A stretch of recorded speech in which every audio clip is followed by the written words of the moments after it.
उपस्थित आहेत। सांगली, कोल्हापूर, पुणे, मुंबई, नागपूरवरून सुद्धा या ठिकाणी काही मान्यवर आलेले आहेत। मराठवाड्यातल्या सर्वच जिल्ह्यात व्यासपीठावरती मान्यवर आलेले आहेत। तर सर्वांचा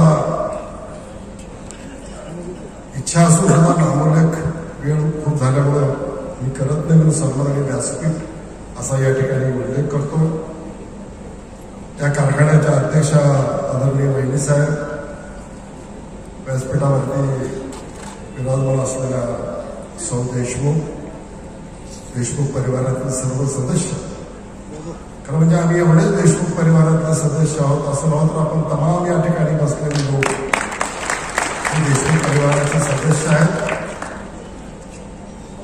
अत्यंत उमद्या अशा पद्धतीचा एक देखणा कार्यक्रम या ठिकाणी अमित भाई आणि त्यांच्या सर्व सहकर्मी रवी काळे आणि संजीव देसाई यांनी आणि विलासची मृत्यूचे श्री पवार आणि सर्वच कारखान्याच्या संचालकांनी या ठिकाणी आयोजित केले। त्यामध्ये खरं म्हणजे त्यांचं आपण सर्वांनी अभिनंदन केलं पाहिजे।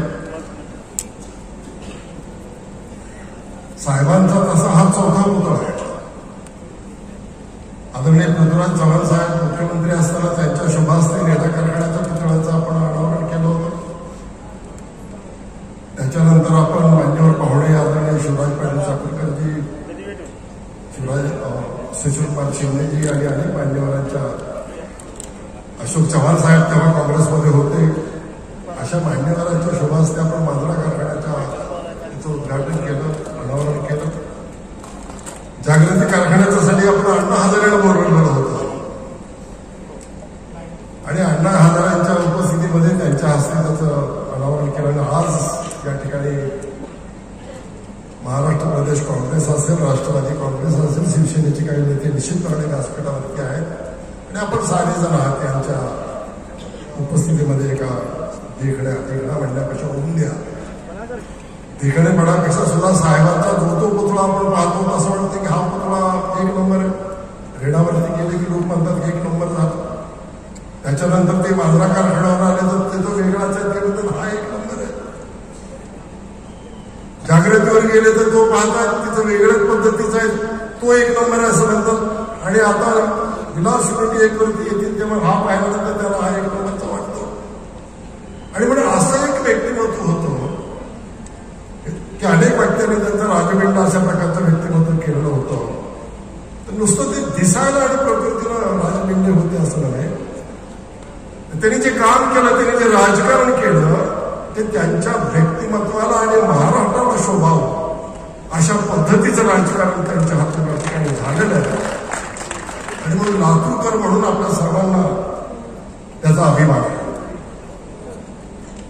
खरं म्हणजे हा कार्यक्रम 2 सत्रात जरी ठेवला असता आणि भैया तरी प्रत्येकजण सानंदाजीला बोलायचं, मोहन जोशी साहेबांना बोलायचं, राठोड साहेबांना बोलायचं, रुक्नवर साहेबांना बोलायचं, मोघे साहेबांना बोलायचं होतं, अनेकांना आणि आपल्यापैकी अनेकांना त्या ठिकाणी बोलायचं।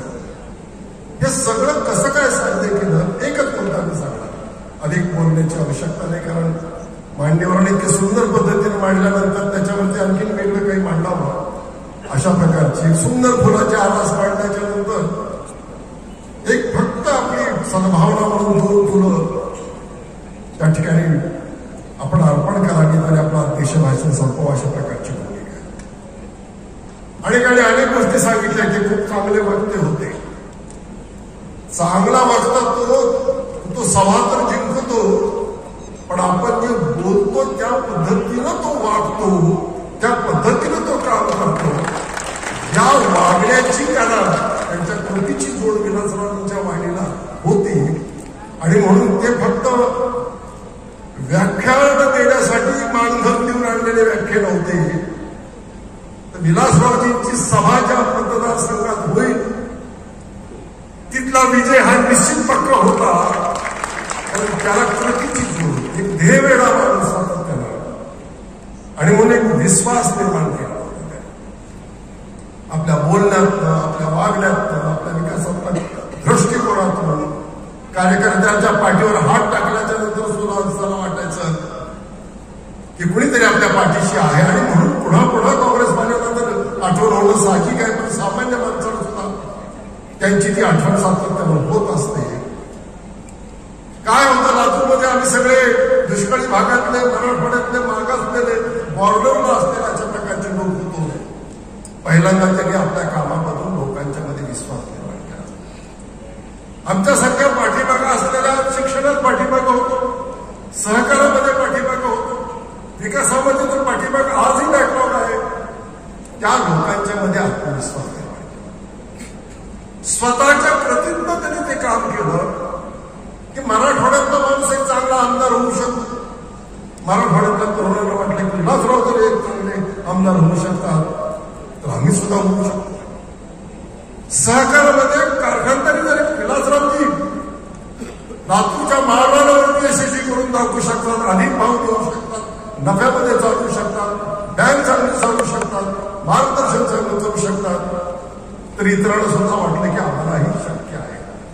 आणि म्हणून नेतृत्वाचं पहिलं काम असं असलं पाहिजे की जनतेच्या मनामध्ये त्यांच्या नेतृत्वाबद्दल पहिला विश्वास निर्माण केला पाहिजे की यांच्या हातामध्ये जर सत्ता दिली तर हे राज्य योग्य पद्धतीनं चालवू शकतात, आम्हाला न्याय देऊ शकतात, गोरगरिबांचे प्रश्न सोडवू शकतात. हा विश्वास निर्माण करण्याच्यासाठी विश्वासार्हता. आणि मग आजच्या पुतळ्यामधनं जर प्रेरणा घ्यायची असेल माझ्या सहित सगळ्या व्यासपीठाच्या लोकांनी, लोक थोडेसे संभ्रमामध्ये आलेले आहेत. लोकांना नेमकं कोणती दिशा घ्यावी, कोणती बाजू घ्यावी, एक गोंधळलेली मनस्थिती लोकांची मतदाराची झालेली असताना तुम्हाला ठामपणे आपल्या कामामधून, आपल्या कार्यक्रमामधून एक विश्वास लोकांच्या मनामध्ये द्यावा लागेल. ही सगळी मंडळी आम्हाला जे सांगतायत यांच्या पाठीशी राहिलं तर निश्चित महाराष्ट्राचं आणि उद्याच्या येणाऱ्या पिढीचं भलं होऊ शकतं. एक दिशा देण्याचं काम तुम्हाला त्यामधनं करावं लागेल आणि तरुण पिढीच्या मनामध्ये एक आत्मविश्वास निर्माण करावा लागेल. शेवटी हे राज्य असतं कशासाठी? तुम्ही खुर्चीकडे बघून जर राजकारण करणार असाल तर कदाचित तुमची वाट चुकण्याची शक्यता आहे.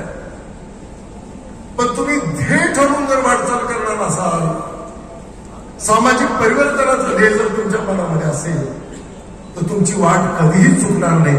थोडासा उशीर लागेल त्या ध्येयावरती पोहोचायला, पण तुम्ही निश्चित त्या दिशेला जाल. या भूमिकेतनं जर आपण सगळ्यांनी काही काम करायचं ठरवलं तर उद्याचं काँग्रेस असेल किंवा राष्ट्रवादी काँग्रेसचं असेल किंवा आता या तिरंग्याच्या खाली उभं राहिलो तर टाकाला लावून बरोबर लपण्याचं काही कारण नाही आहे. आणि प्रदेशाध्यक्षमध्ये तुम्ही काही बोललाच नाही आहे. आणि म्हणून जे राजकारण करायचंय ते हे एक विशिष्ट पद्धतीचं ठेवून सर्वांना आपलं वाटेल, सर्व समाजाच्या घटकाला आमचं भवितव्य सुरक्षित आहे असं वाटेल. या दिशेनं आपण जर गेलो तर लोक निश्चितपणाने तुम्हाला साथ देतील. हेच अशा पद्धतीचं काम विलासरावजींनी केलं आणि ते करत आहेत. आणि म्हणून त्यांचे एक वैचारिक माणूस म्हणून जर आपल्याला महाराष्ट्रामध्ये काम करायचं असेल तर ज्या ज्या दिवशी तुम्ही थोडेसे कुठल्या घटनेमुळे नाउमेद व्हाल त्या दिवशी प्रदेशाध्यक्षाने जशी क्लिप टाकली तशी एक क्लिप विलासरावजीची जर फिरली तर या राज्यातल्या लाखो तरुणांना त्याच्यातला बाहेर पडण्याचा. आणि म्हणून जेव्हा जेव्हा तुम्हाला कोणाला मला असं वाटेल तेव्हा फक्त एकच काम करायचंय की आपल्या मोबाईलमध्ये सेव्ह केलेली विलासरावजींची त्यापासून आरक्षणाचा विषय असो, विलासरावजींची क्लिप सर्वत्र फिरत असते. पक्षांतराचा विषय असो, विलासरावजी क्लिप त्या ठिकाणी फिरत असते. असा कुठलाही विषय नाहीये.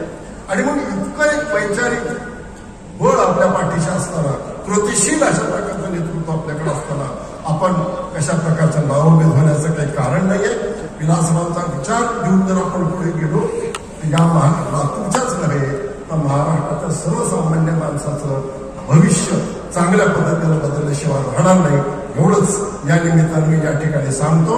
याच्यासाठी फक्त एकच गोष्ट आहे की जिथे आहात तिथे मजबूतीनं खंबीरपणाने उभे राहा आणि याचा सामना करा. एवढंच या निमित्तानं सांगायचं. खूप मान्यवरून दूर या ठिकाणी आले, भडभडून ते याबद्दल विलासरावजीबद्दल आमच्या सर्वांच्या बद्दल त्यांनी भावना व्यक्त केल्या. त्या सर्वांचे मी मनापासून आभार मानतो, त्यांना धन्यवाद देतो. माझं भाषण संपलं. जय हिंद.